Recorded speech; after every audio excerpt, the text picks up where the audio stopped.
Fáríorò apá kejì. Ẹ káàbọ̀ padà sí Ọmọ Yorùbá TV níbi tí a ti máa ṣe àgbéyẹ̀wò sinimá tí a pè àkọlé rẹ̀ ní Fáríorò. Sinimá yìí sọ nípa arákùnrin kan tí orúkọ rẹ̀ ń jẹ́ Fáríorò, tí ó sì jẹ́ ẹ̀rùjẹ̀jẹ̀ sí inú ìlú rẹ̀. Orí ó jẹ́ alágbára tí ó sì sí ẹnìkan tí ó lè bẹ̀ ní ọwọ́ ohun tí ó bá sì wò. Ó ní agbára ní pé àṣẹ tí ó bá pa fún baálẹ̀ wọn gan ni baálẹ̀ gbọ́dọ̀ tẹ̀lé.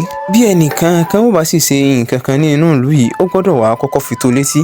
Bí bẹ́ẹ̀ kọ́, ọjọ́ ayọ̀ wọn lè di ọjọ́ ìbànújẹ́. Ayé yìí ni Fáríorò ń lò títí òun àti ọmọ rẹ̀ Mùtá. Kí á má dènà pẹ̀lú ní ọjọ́ kan, Fáríorò ń jáde, ó sì ṣalábàápàdé Mọ́wùmí àti àfẹ́sọ́nà rẹ̀ tí ń ṣe Ọlámídélé. Mọ́ àwọn méjèèjì yóò mọ irú ẹni tí Fáríorò jẹ́. Fáríorò dúró, ó sì gbé wọn ní ọkọ̀. Àmọ́ lójú ọ̀nà ló ti já wọn, tí ó sì ní òun ní ohun tí òun fẹ́ béèrè lọ́wọ́ wọn.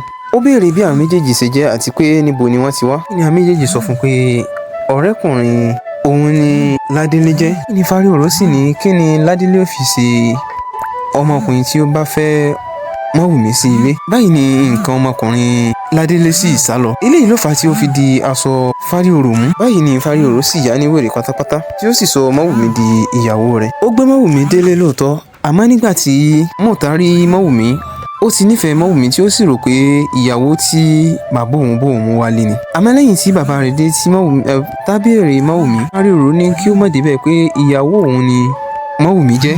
Àmọ́ Mùtá ní kò ṣeé ṣe o, pé òun ni òun ò fẹ́ Mọ́wùmí. Mùtá sì bínú kúrò ní iwájú Fáríorò. Àmọ́ lẹ́yìn ọ̀rẹ́ yẹn, méjèèjì gbọ́ ara wọn. Lẹ́yìn tí olóbó sọ àwọn òbí Mọ́wùmí, wọ́n wá sí ilé Fáríorò láti wá gba ọmọ wọn. Àmọ́ kàkà kí Fáríorò fi ọmọ lẹ̀, ṣíṣe ló yóò sọ bàbá rẹ̀ di àkútí. Bàbá rẹ̀ yìí náà ló sì sọ fún Mọ́wùmí pé kí ó sọ Mùtá di ọ̀rẹ́ rẹ̀.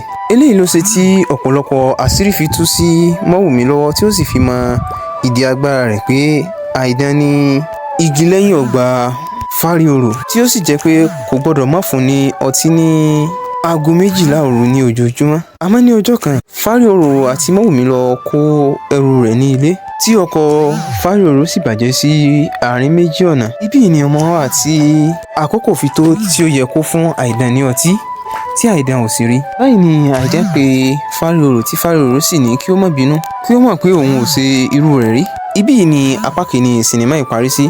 Ohun tí ó ṣeé ṣe kí a máa retí ní apá kejì sinimá yìí ni pé, ǹjẹ́ Mọ́wùmí mọ bí ọkọ̀ Fáríorò ṣe bàjẹ́ àbí kò mọ̀? Kí ni ó ṣẹlẹ̀ láàrin Fáríorò àti àìdán? Bákan náà, ǹjẹ́ ara Ọládélé yá? Gbogbo eléyìí ni a máa retí ní apá kejì sinimá yìí. Bákan náà, ẹ máa retí apá kejì sinimá yìí nínú oṣù tá a wà yìí. Ó dìgbà kan náà.